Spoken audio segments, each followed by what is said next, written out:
This is the self-titled podcast of the Golf in Japan website, where you can check essential information in English about golfing in Japan, including more than 2,000 courses. We can help you book your round and make the whole process a whole lot easier. So check out golf-in-japan.com and start planning your Japan golf trip today.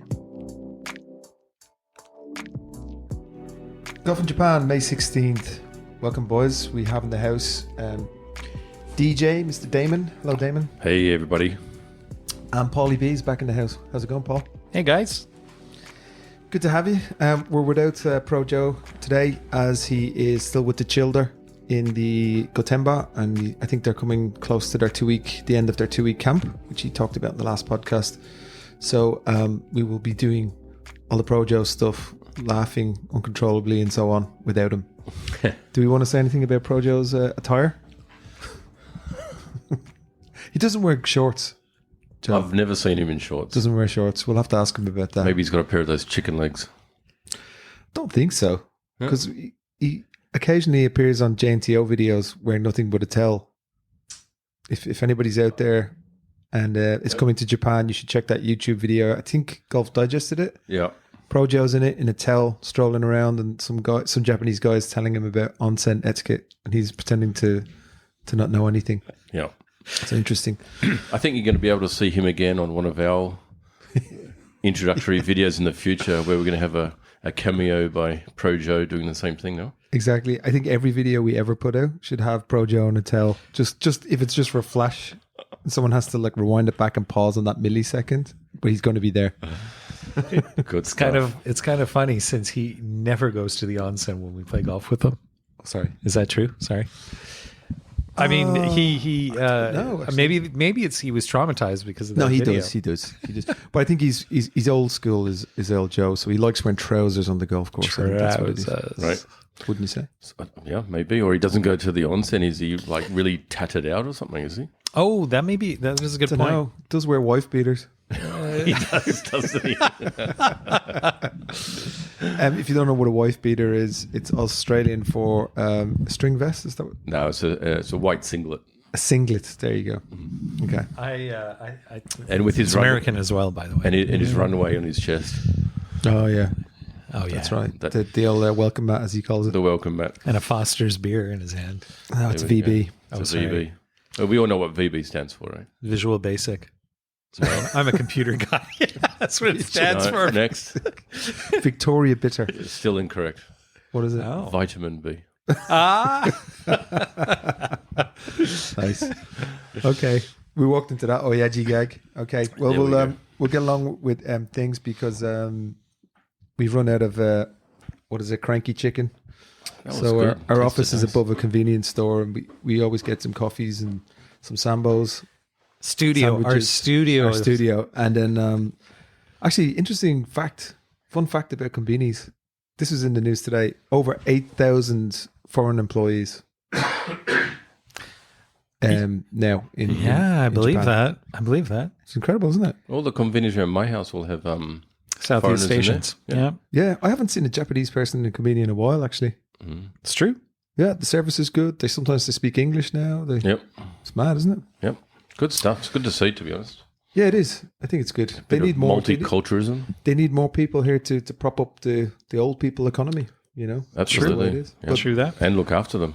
Yeah. Okay. Well, sorry, we have a lot to get to today, but as always, we'll start with the prefecture of the week, and that is Ishikawa-ken, or Ishikawa Prefecture. So that's located in the central coast of Japan, of the main island Honshu, and it's just above Toyama Prefecture. Right. I myself have never been there. It's not really a place that's been on my radar, but it looks like an amazing place. It's got some great golf courses there.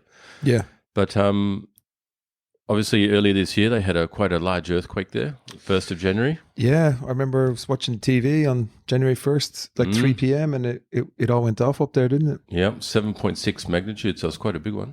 Yeah. Bit of a small tsunami came in. Yeah. But researching this a little bit, they actually started having their earthquakes there about 3 to 4 years before that, in December 2020. And that's what they call, before the big one coming, is the swarm. So like it's this tension building up in the crust. Yeah, and little earthquakes building, like coming quite regularly and stuff. And that swarm of earthquakes, started about 3-4 years before that big one. Oh. So you know the way Tokyo and Chiba has been getting a lot of little quakes as of late. Do you reckon there's a big one coming? Oh boy. Well, there is one every 100 years, so it is overdue. Statistically, yes. Yeah. Yeah. It's going to happen some stage, but It is the country. Just a quick note on that. There are a lot of programs where you can still donate to the earthquake there. I was speaking this weekend with somebody who said they went up there and there's still a lot of work to be done because the infrastructure on that side of Japan is maybe not as advanced on this side. So if if people are interested in helping, yeah, look actually, online. the tea bags this weekend. That's right. There's a donation going around, so anyone who's playing, they're going to chip in a couple of $1,000 and then or more, and then that's going towards the relief effort up there, which is still ongoing. Yeah, That's great. That's great. Good to hear. All right, so a few fun facts about Ishikawa. Capital is Kanazawa, but what they're really famous for as well is gold leaf.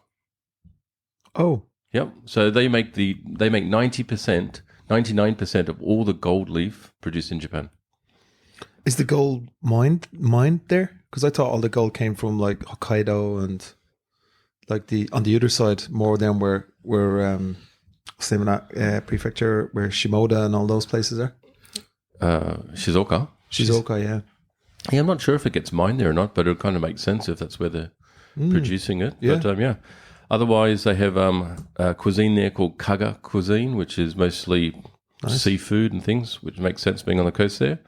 Famous for onsens, and have a number of good golf courses there, which we'll get to in a minute. But Yeah, we were just talking before we came on air, start recording there, that I was looking on Google and a few of them are temporarily closed because they haven't reopened since and I remember it reminds me of when the big earthquake happened in Tohoku, and air golf courses were closed for like 4 months. We couldn't get petrol for the golf carts, and just all the windows smashed, so you have to replace everything in all the televisions, all the fridges in the hotel had to be replaced. The course actually pretty much came out unscathed. There was one little bit of liquefaction in the car park and that kind of thing. But it takes a long time to just get it back together, and then the kids are all off school and, they're being displaced, but hopefully they get it back as soon as possible. Yeah, some of the courses there are a little bit more in the mountainous area, and it is also the whole of the prefectures, it is on the coast. So I'd imagine that they would get a lot of landslides and also the liquefaction. Yeah. So maybe that is part of why some of them are closed. Yeah. But anyway. the tourism website, though, it has a little list of all the attractions that are open. Very nice tourism website. I think it's called Discover Ishikawa. And everything's back open again. All the galleries, that's good. all the stuff for the tourists to do. And they're pleading for tourism to come back because I don't know what percentage of their, the money that they make in that prefecture, their GDP is controlled by tourism, but it seems like it's a lot. Domestic and international. So I think we can all do our bit by going up and playing some golf in the courses that are opened, or staying in onsen, eat some nice food. Oh, sounds horrible. And the odds are of another big earthquake there because it's all the pressure's been alleviated now, so it's safe. I mean, to be honest, earthquakes on that side of the country, there's not a lot. No. That's right. They're rare, aren't they? What the plate or the whatever it's called is all on the east coast. Yeah, all the action's happening up north. Yeah. Yep. But anyway, so golf courses, 25, but as like Kieran said, some of them still may be closed. So it's a little bit difficult to ascertain for sure. But the top 5 golf courses searched on Golf in Japan was the Noto Country Club, the Hokuriku Green Hill, the Hakusan Country Club, the Kanazawa Country Club, and the GC Komatsu Public. All really nice courses. The Noto is a little bit more of a flat course, where the Hokuriku Green Hill, very mountainous, and the Hakusan, a little bit hilly, but very few trees, really wide open. It looks like an amazing course. That's the Hakusan CC. Cool. So when we say sun on the end of a golf course, usually it means mountain. So it's right near the Sun Mountain or Fuji-san, for example, mountain. Yeah, another great courses there that need a mention would be the Golf Club Kanazawa Links and the Golf Club Twin Fields, both beautiful courses. Yeah, we were talking in the last one about links courses. That looks really nice and flat, right next to the Sea of Japan. Did you mention quickly? Sorry, I missed one. Maybe Notojima. No, I did not. So I'm just looking at a map, and Ishikawa only has 25, but it is quite a small prefecture land-wise. But they have this island in a bay at the top of the north. Just looking at where it's situated, that place looks fabulous. Yeah, it's a very interesting because the Noto Peninsula sticks out from the kind of relatively flat coastline, and then on that there's a little kind of enclave and a bay, and then there's an island in the middle of it, and it's a golf course. Yeah, so it looks like they have some really stunning places. Yeah, have to make a trip up there. I actually have some Japanese friends from there. It would be a good place for Japanese people to come from. It is a good place for Japanese people to come from, like Ryo Ishikawa. No, it's a beautiful place, and I think we should go up and check it out. Okay, moving on. An interesting thing that maybe not everybody knows is Paulie B is actually our webmaster, and he takes care of all of our website stuff and development. And we actually do have some new resources coming for the good people. Why don't you tell us a bit about that, Paul? Yeah, really quickly, we're going to be adding resorts to the website. Resorts are a big part of golfing in Japan, aren't they? I mean, especially for tourists. And so there's going to be a section dedicated to resorts, and we'll start populating that shortly. And then, of course, there'll be more information as we progress, but the resorts are slightly different from just the traditional courses. I mean, can be a family experience, can be a great experience for groups of people coming over. So we're excited to get that on there. Yeah. There are a few other tweaks here and there. So the resorts are play and stay, right? So they get to stay on the golf course as such. So accommodation on the golf course, and enjoy the beautiful sceneries of the golf course. Yeah, and stay close by. And we should have done this before, because actually you can't search in the regular listings. There's over 2,000 of them, places with hotels. You just can't find them. So what this does, we'll single all of them out. We'll try and handpick the best ones, because not every golf course has a hotel, and not every golf course that has a hotel is good. It's not suitable, or it's really old and smoking and all the rest. So we'll only pick the best courses. Yep, sounds great, and we've got a couple of them ready to go.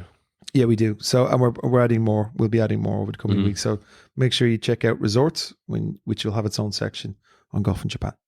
In Joe's absence, we'll just quickly go through some tour news, and then there's a lot of stuff happening. And I know you're dying to talk about Rory McIlroy's private public life. Okay, so we'll give it a little roundup of what's been happening in Japan. So this is a cool name for a tournament: for the players, by the players, in Gunma. Okay, so that was the last JPGA Tour event, and a New Zealand man, and you're half New Zealand, Michael Hendry. Oh, we're not allowed to say that? That's not public information. Okay, you better not, hopefully your mum's not listening. Michael Hendry, he won the grand prize of 10 million yen. Good on him. Yeah. What's 10 million yen in dollars? $60,000. Yeah, something like that. 65. So well done to him. He's 44 years of age, so he's obviously a bit of a journeyman at this stage, but nice that he comes over and has a win. That's awesome. He looks very happy on the website. He's not based here, is he? I don't know. We were saying the name has come up before. Yeah. So apologies, Michael Hendry. We don't know. Joe might know him. He would be a great guy to get on the podcast. Yeah. Michael Hendry, please contact the customer service desk. One of our operators will speak to you. Yes. In the RKB Mitsui Matsushima ladies, Chisato Iwai, one of the Iwai twins who we know dominated last year, she successfully defended her title. And I was watching it was on TV. It was really crap weather, so they were in. But she was amazing though, because there's a reachable par 5 that they always show. I think it's the first hole, and in the lashings of rain, she went for it with a driver off the deck. Oh, I saw that. Yeah, and she went long. It was a good 250 yards hit, went slightly to the left of the green. She go up and down, fantastic birdie, and she just dominated. So fair play to her. She's headed a money list, Mercedes rankings and everything. So she's absolutely dominating, and she's 21. Fantastic. The LPGA Cognizant Founders Cup. I don't know what it was before. Finally, someone other than Nelly Korda won. So it was Rose Zhang, who she was, I think, a rookie last year, if I remember correct. She was on the Solheim Cup team, and I think she was one of the most dominating amateurs ever to come out of America or in North America, and she won with a 24 under. Oh, goodness me. What was the closest to her? I don't know. I didn't check that. But I think there was someone up like 22 under, but Nelly Korda was 7 under for the tournament. But I think she was probably a lot going on with all of her wins, and she was at the Met Gala and all the rest of it. Did you see her at the Met Gala? Oh, I saw the pictures. Mm-hmm.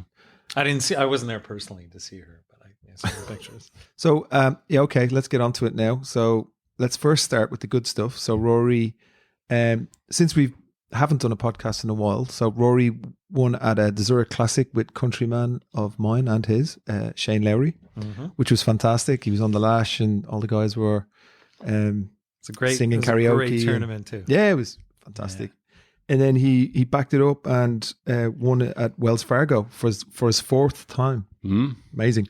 So what, the last round he hit, what did he hit under?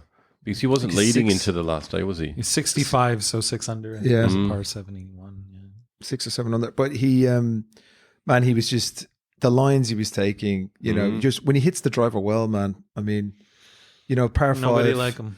Guys were struggling to get past those bunkers and blah, blah. He just flies it over the trees, 50 yards past the bunkers, and is hitting gap wedge in on a par 5.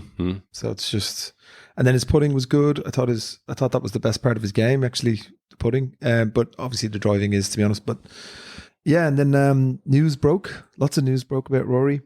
So he's getting divorced. Yep. Apparently someone said, I think it was you, Paul, that he filed for that. No, it was you. He filed the day after he won with Shane Lowry. No, after the Wells Fargo. Oh, did he? Yeah. So just, oh wow. After that. How do people find that out? Like, I'm sure it's public information. Right, but I mean, is someone just checking? Probably. The Florida divorce files. You're right. But then again, there must be an extensive reading list there. Yeah, or someone at the desk there is friends of friends. Well, has a friendly what do you call it? Reporter or something, and well, that's a shame.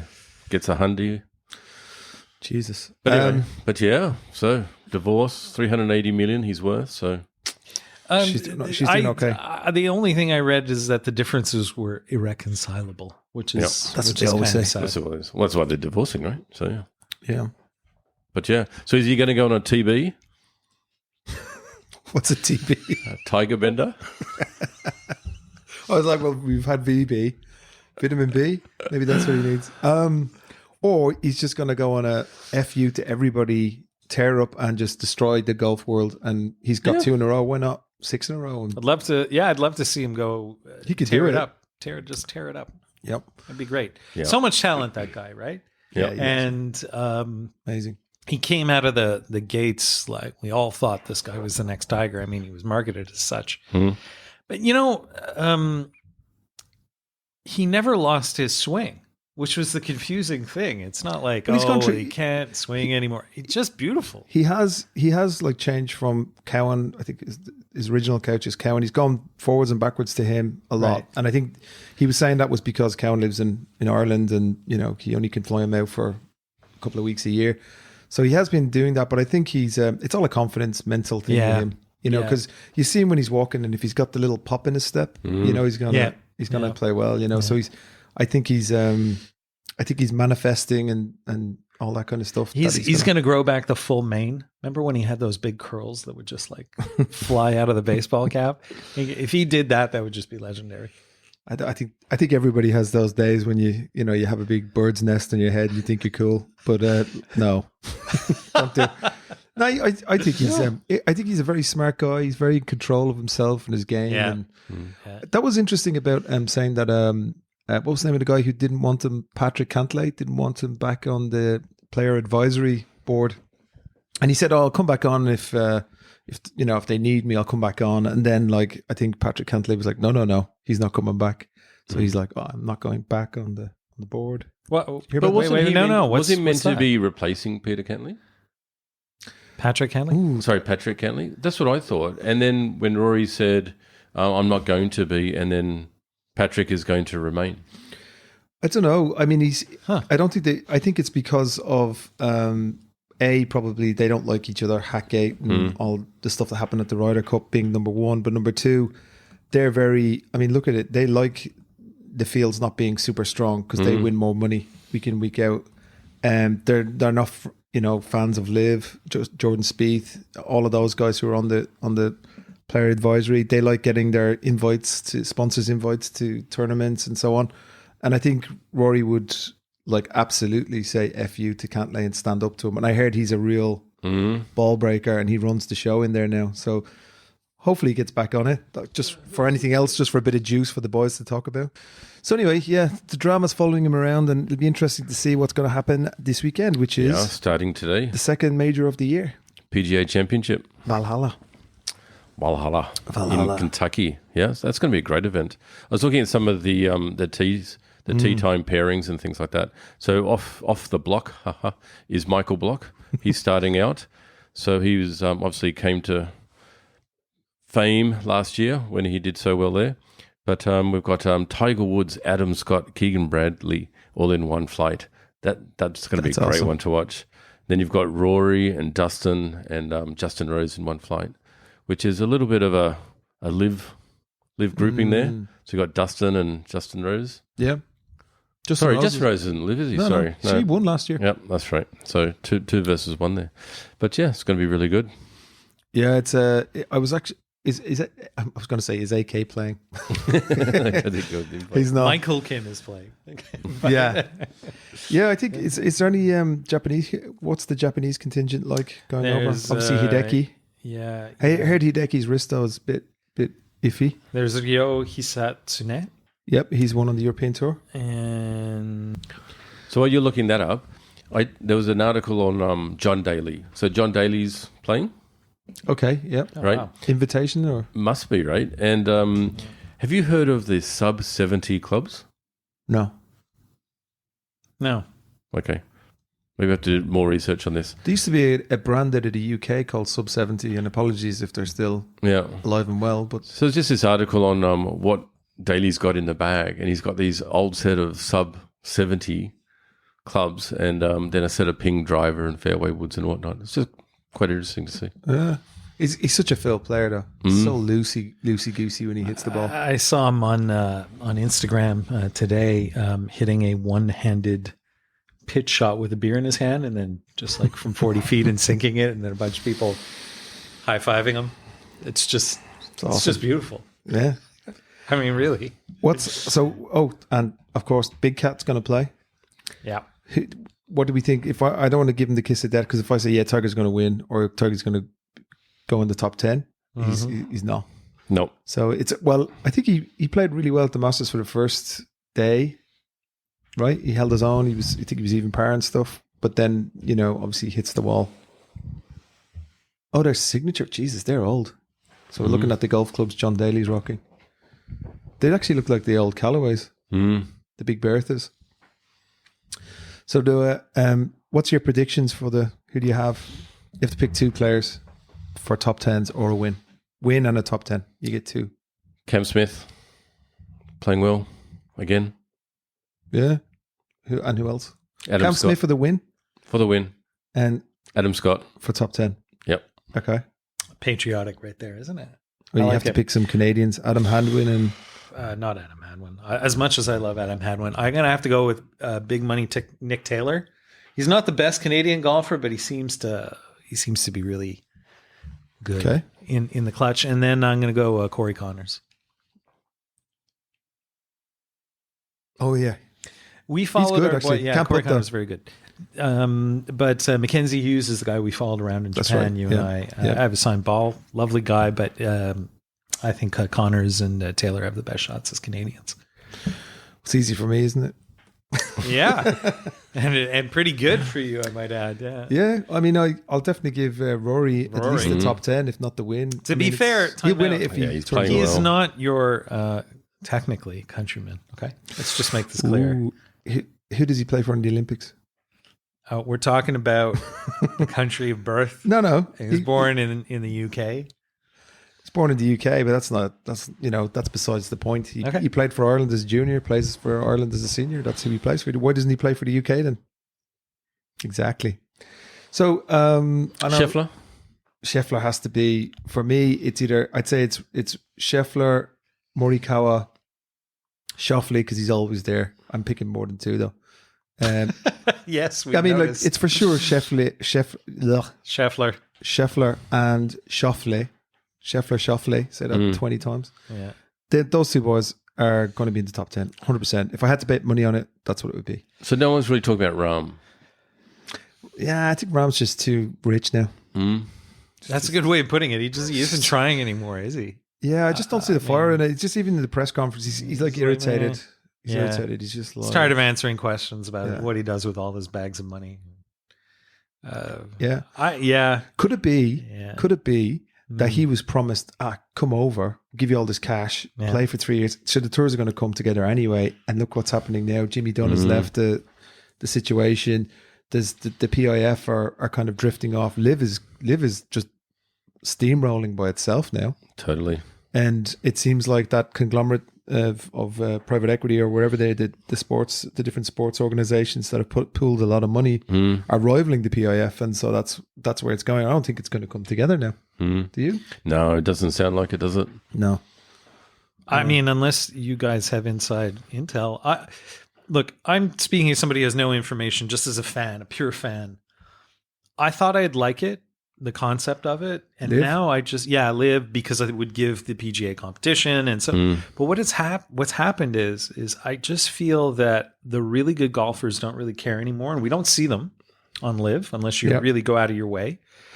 And I mean, I suppose you can go on YouTube, but the other thing is that the PGA is now watered down. Like I was just mentioning before, the 2 16-year-olds made the cut this year, and so the talent pool.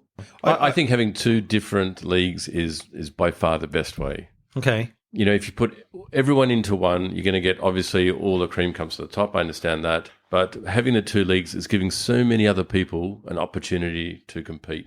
And the leagues are done so differently. That's exciting in itself. And then, well, they don't get to play each other. Of course they do. There's still the big events like the PGA Championship. You know, that's the true. majors. Do you think, and that's Damon, when they can come and do it against each other. No, that's what I thought would happen. But do you think, and I'll put the question this way, the way the LIV is set up, which is different, do you think that they're not as competitive anymore? Like the PGA is a grind and it's merciless, but LIV, you get your money regardless. And we're talking about Rahm specifically. Have these guys lost their fire? Do you watch the LIV? No. Okay, so I don't think that's a good comment. So no. I'm asking the question. You know more than me. Yeah. I mean, some people, perhaps, like you said, Rahm, and, you know, going back to Rahm, you know, you said he looks irritated during interviews. He looks irritated on the course. I couldn't agree more. Okay. But, I mean, some of the players, I don't think so. I mean, there's still a lot of fire in them. And the biggest difference is it's that team aspect of it as well. And we discussed this a little bit last week. Yeah. You know, so you're going into the last day, you've got a chance to win it, but you're not having your best game, and you accept that I'm not going to win it. So instead of just saying, well, bugger it, that's it, I'm done, every shot still counts for your team. And I think that's a really big difference. And that's what makes it super exciting. I think they're getting closer. I think from where they came from a year ago to now is huge, and they're still tweaking the rules. They probably need another season, I think. But I like now that they have an all Aussie team, and you can see they're passionate about it. Why not get an all Spanish team? Who have just won 2 in a row. Yep, get an all Spanish team. Well, they do have a kind of a South American group team, and I think that's an element that they could lean on. Right, so it's a traveling tour as well. So you would have the Spanish team playing Spain, and then they're expected to win. The Aussie team playing Australia, that's their home ground. The American team in the America, so on and so forth, bringing around a Japanese team. And I think that could work. It'd be like a week in, week out Ryder Cup kind of vibe. But I think there's too much money knocking around. So what if the team event paid the most money, not the individual, or made it only team? Right. I'm for excitement. And when I've seen, now I say I don't watch it, of course I've watched a few things here and there, and I found it's very conducive to a couple of things that I think are very current in sports in general. It's conducive to gambling. Legal gambling. I'm not talking something nefarious here. It's conducive to kind of a fast-paced Instagram, if you will, type event, and so it is fun that way. Sorry, But- and PGA is not. No. That's what you're saying. That's what I'm So saying. PGA is not conducive to gambling, nor is it fun. No. Just hear me out. Hear me out. Don't ridicule me before you hear me out. The PGA, as Kieran just said, and this is what made me think about it. Don't bring me into it. I didn't It's say that. extremely it's extremely individualistic. Whereas LIV Yeah, is it's very golf. team orientated. Yeah. And so I think That therein lies what Damon's point was saying. They can coexist. If one is a team vibe and crazy money and all the rest of it, and then the other one is an individual vibe, there's a little bit of a separator, and then they all come together for the majors. what I was effectively trying to say is, do you think the LIV players are a little bit too comfortable right now? And when they get to the major tournaments, that the PGA players have an advantage because of the formats. Is that not true, or is it? Man, at the end of the day, golf is golf, right? If they practice Sure. hard and if they get enough rounds under their belt and they've got the talent and they're motivated and they have focus, they'll perform. Correct. I mean, there is a difference. 3 rounds, 4 rounds. So that's a difference. So that type of stamina, or whatever you want to call it, mentally in other ways. But I suppose, you said before, like the PGA is a grind. So is that a better thing or not? Where LIV is a little bit more relaxed because there's a little bit more money around, no maybe, whatever it is. That's right. Golf is louder, all of that type of thing. But maybe that makes them more relaxed to be a better player. That's true. There's Time no will cuts. tell, I guess. I mean, it's Because it's a confidence game, right? So if you're missing 100%. cuts and you hear the commentators, this guy's he's coming off 3 missed cuts. Mm-hmm. And they know all the stats and they're throwing it in. There's And none of that that in LIV. happens in LIV as well, because if you're not doing your part in the team, you'll be cut from the team as well. Imagine being cut from the team and LIV. It's happened already. Yeah, has. It's happened already. So And at the end of the season, when everyone's contract's up, it's going to be a correct. wild roller coaster. Yep. The only thing I think is that's bad the way things are set up now. If a star rises to the top in the PGA Tour, he's just going to get gobbled by LIV.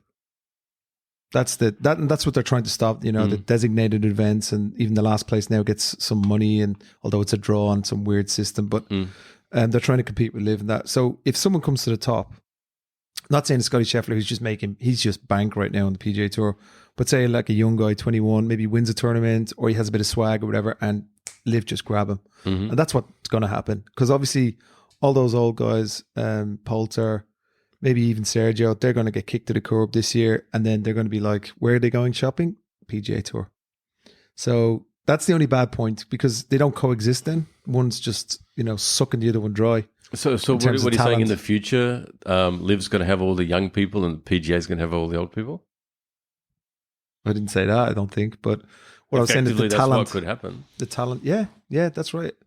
So, or you should say that the elite players will go to LIV.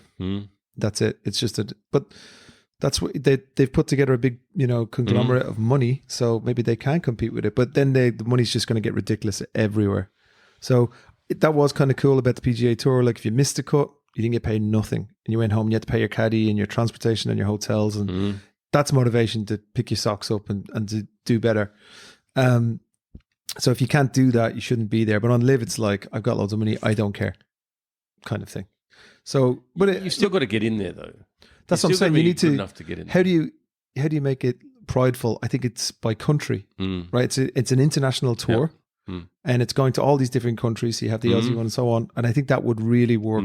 So you just have to, find the buttons that will motivate all these guys. Yep. And then when they're all going for it, then the fans will come behind it, and then it'll be totally different product than the PGA Tour. So yeah, and then there'll be maybe co-sanctioned events, and there is the 4 majors, but I mean other events that they could come together and just do little things on, Yep. which would be cool. anyway, But okay. now- but Go, we'd talk about this all day, couldn't we? no, we could. could. I was going to say, but Damon, you think this is not going to come together in the end? I can't see it happening, but at the same time, neither one of them is going to stand still and say, okay, let's just hold everything, let's not progress, let's not go forward with our own plans on the hope that it's going to come together. So there is that hope that they're going to come together, but they're both still saying we're forging forward no matter what. We don't know what's going to happen in the future. We know what our plan is, so we're going to continue to go with that. And that's probably more clearer with LIV than PGA. Okay. Well, on that note, let's talk about AK. I don't know if anyone's seen that Anders LaSalle or Anders, Oh, that dude, right? He used to do the adventures in golf. He interviewed AK. They played some golf together Yes. and stuff like that. And he was talking about him. Some nice little sound bites there. the Brandel Chambly one there. I love AK, man. Yeah. I just think he doesn't give a flying, you know what, about anything. And he's just like, and he's been to a dark place and he talks about that. And that apart from that, he just seems like he's such a cool guy. Such an interesting character, you know. You know, he's got a sleeve of tattoos. He still has an amazing swing. Doesn't he? Yeah. He's a natural player. Natural player. Man, I'd love to imagine they got John Daly. John Daly with his old big Berthas and stick him in with AK. He and the two of wants them. to go to live desperately. Like, Yeah, Daly does. Does he? Has he said well, that? Yeah, many times. Yeah, he said like, It's kind of made for him, isn't it? Probably better from only 3 days instead of 4. I'm sure they'll give him a cart or a Segway or something. yeah. So he's go around with his like 50 cans of Coke and his 20 Cigarettes. darts. Yeah. Incredible. All right, cool. So we've got all of our PGA, LIV, and major tournaments stuff done. Let's talk a little bit about golf in Japan. So, any golf happening? I know we are supposed to go to Kuji, which is going to be another resort course that we feature on the website, but rain perhaps looming, so we have to pick a day. Yeah, I think we should be okay. Yeah, We'll go there and check out the beautiful accommodation they have. They've got all villa accommodation there. Beautiful looks golf nice. course. It does. Looks fantastic. It is, So you'll be able to check that out on our website, golfinjapan.com. But otherwise, playing in one of Joe's courses this weekend, Yep. Pro Joe's course, Taiheo Minori, I think it is. Oh, I'm playing in Machiko. Mashiko. Yep. Yeah. Saturday, Sunday. Oh, Yep. Mashiko. We're playing just down the road, really, Yeah. Yep. at the tea bags. That should be cool. Brendan and the Teabags. Yeah. Yep. Yeah. that should Brendan be and good the fun. tea bags. Sounds like a band. But we also got to Swinger Club the other day. So big shout out to Roy Cameron for having us Oh over. yeah, that was a at cool the, event. Yeah, the full swing launch for the TGX, which is the online gaming golf. Yep. Yeah, that was really good fun. We should get him on actually and talk about it. But he has a strong Scottish accent, so we'll have to. You can translate it for him. I don't think I should be the one doing that. But yeah, no, it was interesting actually. It was funny. I rolled in, didn't know what was going on, but they put everybody into teams, and me and Damon were a team, and I was in like a suit with a pair of shoes on, and everyone had to get up, and we were the first group to go against like Hype Beast and some other Yeah, PGA. PGA. Yep. Yeah, So what it was, it was in a big simulator establishment. Golf 9, that's right, and or Park 9, I think it is. Park 9. But anyway, so they have the main arena simulator, and then they have 3 or 4 other simulators on the side. So to kick it off, they thought it would be a great idea to have Kieran and I in the first group in the arena against, like you said, Hype Golf and the PGA group. But yeah, Roy threw that on us about 5 minutes before it started. So yeah, you guys are up first. Where was this then? At Park 9 in Aoyama. In Aoyama. Okay. Yeah, but great event. Congratulations to Roy and the full swing team there. Yeah, I mean it was Great stuff. Yeah, it was a good event actually. Yeah, and you know the thing I like about Japanese events, and when every event around the world you'll get a little goodie bag, but in Japanese events you get a goodie bag with some food in it. I know. So you've got take home curry. For the missus. It's like they got his curry, and she's like, "Oh, what event did you go to?" You know, it's like because I wouldn't randomly buy curry and bring it home. And a bag of teas. And a bag of teas. Yeah, I got pink teas, which were really nice, all different sizes, and yeah, it was cool. I like that about Japanese events. Yeah, actually, I was going to say, what was the name of so Craig, who was a former Scotland rugby captain. He was on our team as well. And He my was. God, doesn't he hit a golf ball? Bloody hell. Wow. He's over here working as a... Is he still playing rugby? He's still playing. He's still playing, yeah. That's cool. He's a big boy, isn't he? Yeah, I mean... He hasn't got the height, but he's just got the... Mate, the way he was hitting the golf ball was... Yeah. He was just... He was sandbagging. He was like, oh, God, so terrible. I can't play so good and I haven't hit a ball for a while and in front of all these people, rah, rah, rah. And he gets up and hits it 310 yards down the middle. Yeah. And everyone's just like, oh, Yeah. Fair play to him. Yeah, good on him. Yeah, well, I know that him and Roya, they also have a whiskey brand called Yep. Wolf's Craig. Wolf's Craig, that's right. We're at that event as well. We were at that event, the same place, and it was great. They had this master blend, and he was just throwing whiskey all around the place. He was just getting the whiskey, and he was throwing it behind them, like just behind his head, and it was like those people sitting there, like getting splashed with whiskey. Brilliant. He's a nut job, that guy. Was it at the same time? Or it's, No, different time. But different event. Different event. Okay, well, anyway. let's go play golf this weekend, and then watch Rory win his 5th major. Does that sound good? I'd love to see him do it. Go Cam. Go Cam. All right. Thanks, boys. Thank you very much. See you all later. Bye.